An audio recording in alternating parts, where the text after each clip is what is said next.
I've come to talk to you about addiction, the power of addiction, but also addiction to power.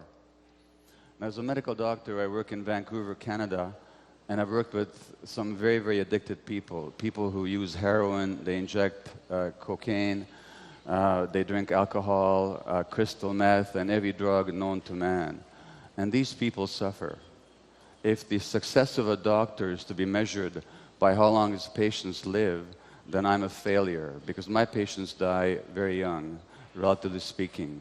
They die of HIV, they die of hepatitis C, they die of infections of their heart valves, they die of infections of their brains, of their spine, of their hearts, of their bloodstream. They die of suicide, of overdose, of violence, of accidental deaths.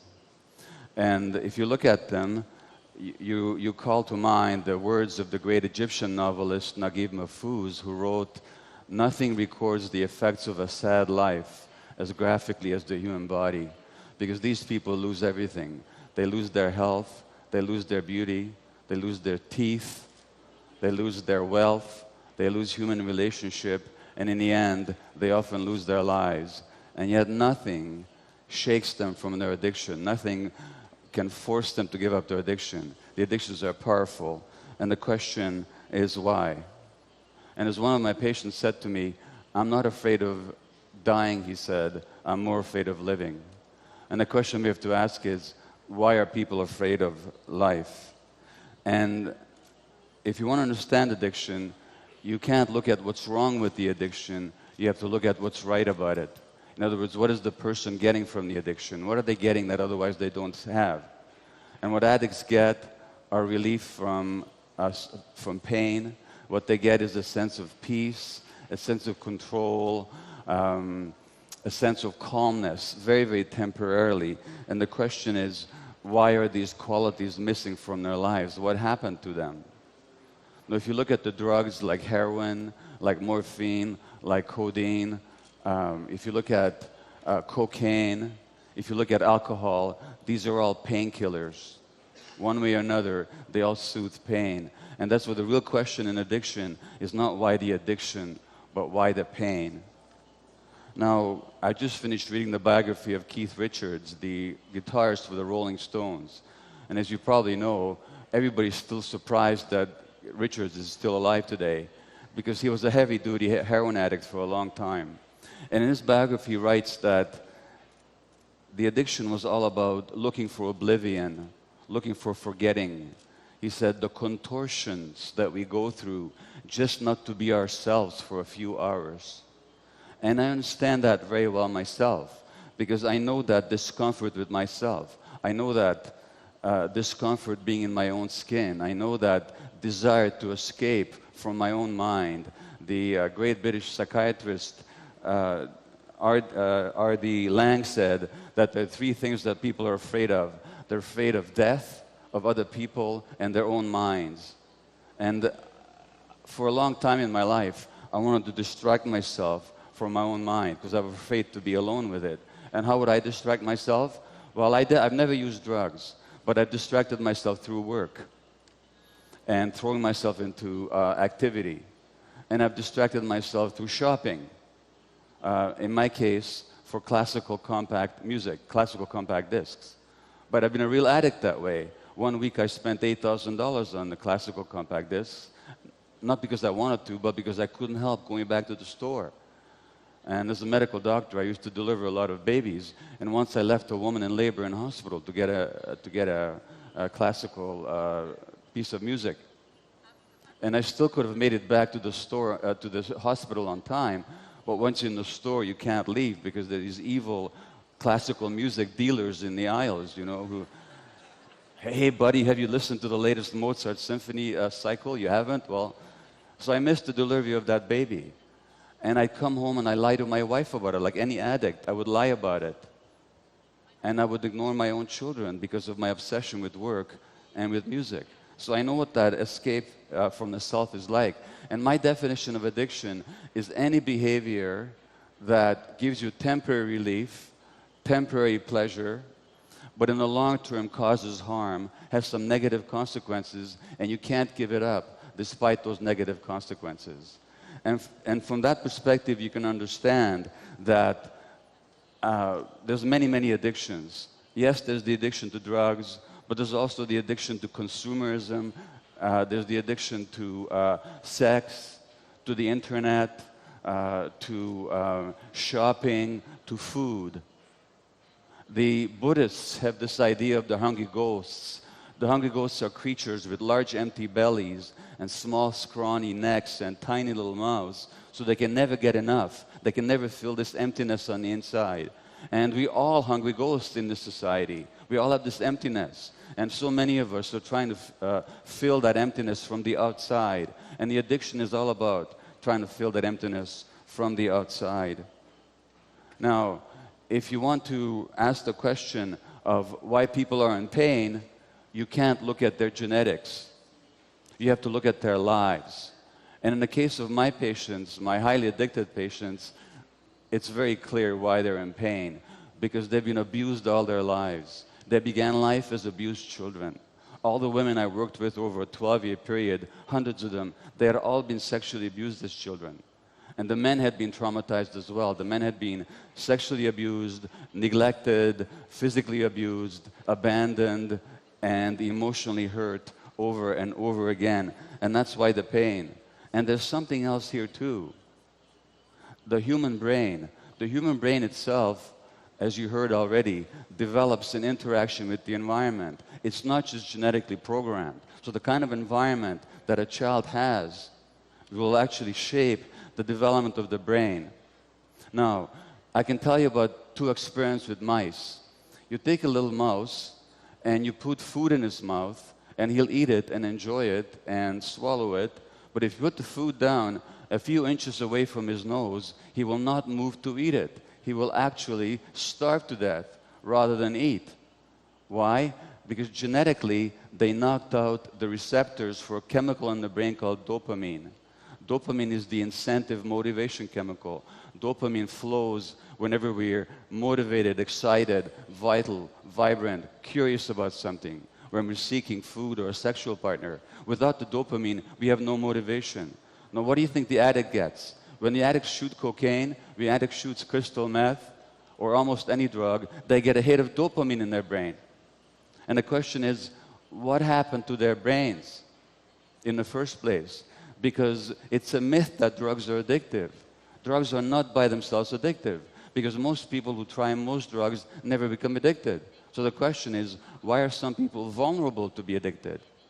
Just like food is not addictive, but to some people it is. Shopping is not addictive, but to some people it is. Television is not addictive, but to some people it is. So the question is, why the susceptibility?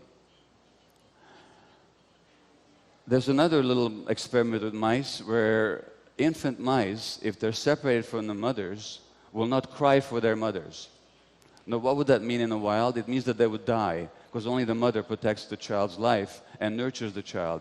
And why? Because genetically, they knocked out the receptors, the chemical binding sites in the brain for endorphins. And endorphins are our indigenous morphine-like substances. Endorphins are our own natural painkillers. And what morphine or what endorphins also do, they make possible the experience of love. They make possible the experience of attachment to the parent and the parent's attachment to the child. So these little mice without endorphin receptors in their brains will actually not call for their mothers. In other words, the addiction to these drugs, and of course the heroin and the morphine, what they do is they act on the endorphin system. That's why they work. And so the question is, what happens to people that they need these chemicals from the outside? Well, what happens to them is when they're abused as children, those circuits don't develop. When you don't have love and connection in your life, when you're very, very young, then those important brain circuits just don't develop properly. And under conditions of abuse, things just don't develop properly, and their brains then are susceptible when they do the drugs. Now they feel normal, now they feel pain relief, now they feel love. And there's one patient said to me that when I first did heroin, she said, it felt like a warm, soft hug, just like a mother hugging a baby. Now, I've had that same emptiness, not to the same degree as my patients. What happened to me? What happened to me is that I was born in Budapest, Hungary in 1944 to Jewish parents, just before the Germans occupied Hungary. And you know what happened to the Jewish people in Eastern Europe. And I was 2 months old when the German army moved into Budapest, the Wehrmacht, and the day after they did, my mother phoned the pediatrician and she said, "Would you please come and see Gabor, because he's crying all the time." And the pediatrician said, "Of course I will come to see him, but I should tell you, all my Jewish babies are crying." Now why? What do babies know about Hitler or genocide or war? Nothing. What we're picking up on is the stresses and the terrors and the depression of our mothers. And that actually shapes the child's brain. That actually shapes the child's brain. And of course, what happens then is I get the message that the world doesn't want me. Because if my mother's not happy around me, she must not want me. Why do I become a workaholic later? Because if they don't want me, at least they're going to need me. Now I'll be an important doctor, and they're going to need me. And that way I can make up for the feeling of not being wanted in the first place. And what does that mean? It means that I'm working all the time, and when I'm not working, I'm consumed by buying music. What message do my kids get? My kids get the same message, that they're not wanted. And this is how we pass it on. We pass on the trauma, and we pass on the suffering unconsciously from one generation to the next. So obviously, there are many, many ways to fill this emptiness. And for each person, there's a different way of feeling the emptiness. But the emptiness always goes back to what we didn't get when we were very small. What we didn't get when we were very small. And then we look at the drug addict, and we say to the drug addict, how can you possibly do this to yourself? How can you possibly inject this terrible substance into your body that may kill you? But look at what we're doing to the earth. We're injecting all kinds of things into the atmosphere and the oceans and the environment that is killing us, that's killing the earth. Now, which addiction is greater? The addiction to oil or to consumerism? Which causes the greater harm? And yet we judge the drug addict because we actually see that they're just like us, and we don't like that. So we say, you're different from us. You're worse than we are.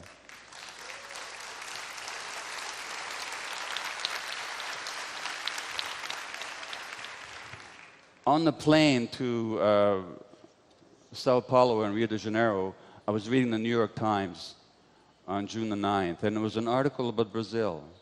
And the article was about a man called Nigio Gomes, a leader of the Guarani people in the Amazon, who was killed last November. And you probably heard about him. And he was killed because he was protecting his people from the big farmers and companies that are taking over the rainforest and destroying the rainforest, and they're destroying the habitat of the native Indian people here in Brazil. And I can tell you that coming from Canada, the same thing has happened over there. And many of my patients are actually First Nations Indian people, native Indian people in Canada. And they are heavily addicted. They make up a small percentage of the population, but they make up a large percentage of the people in jail, the people who are addicted, the people who are mentally ill, the people who commit suicide. Why? Because the lands were taken away from them, and because they were killed and abused for generations, generations, and generations. But the question I ask is, if we can understand the suffering of these native people and how that suffering makes them seek relief from pain in their addictions, what about the people who are perpetrating it? What are they addicted to? Well, they're addicted to power. They're addicted to wealth. They're addicted to acquisition. They want to make themselves bigger. And when I was trying to understand the addiction to power, I looked at some of the most powerful people in history. I looked at Alexander the Great. I looked at Napoleon. I looked at Hitler. I looked at Genghis Khan. I looked at Stalin. It's very interesting when you look at these people. First of all, why did they need power so much? Interestingly enough, physically, they were all very small people, my size, or smaller, actually smaller. They came from outsiders. They were not part of the major population. Stalin was a Georgian, not a Russian. Napoleon was a Corsican, not a Frenchman. Alexander was a Macedonian, not a Greek.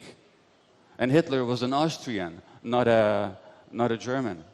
So a real sense of insecurity and inferiority. And they needed power to feel okay in themselves, to make themselves bigger. And in order to get that power, they're quite willing to fight wars and to kill a lot of people, just to maintain that power. I'm not saying that only small people can be power hungry, but it's interesting to look at these examples, because power, the addiction to power, is always about the emptiness that you try and fill from the outside.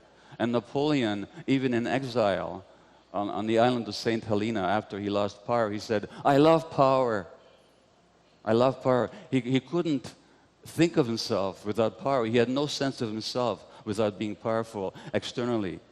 And that's very interesting when you compare it to people like the Buddha or Jesus. Because if you look at the story about Jesus and Buddha, both of them were tempted by the devil. And one of the things that the devil offers them is power, earthly power. And they both say no. Now, why do they say no?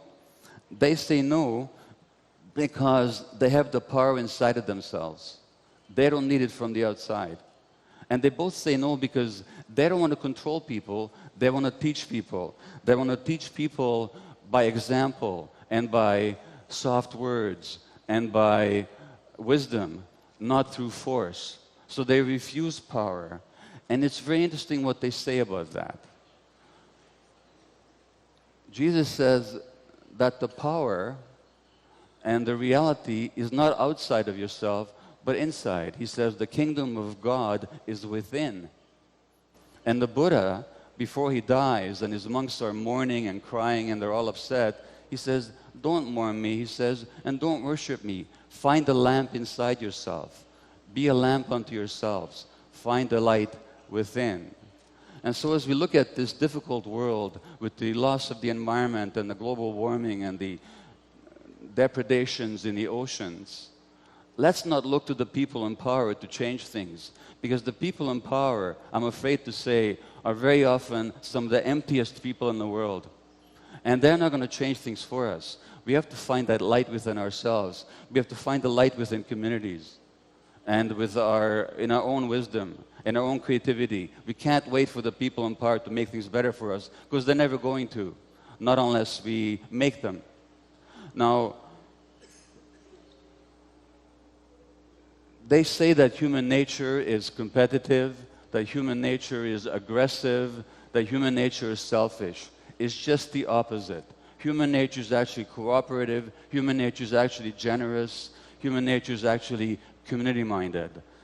What we see here at this conference, with people sharing information, people receiving information, people committed to the better world, that's actually human nature. And what I'm saying to you is, if we find that light within, if we find our own nature, then we'll be kinder to ourselves, and we'll also be kinder to nature.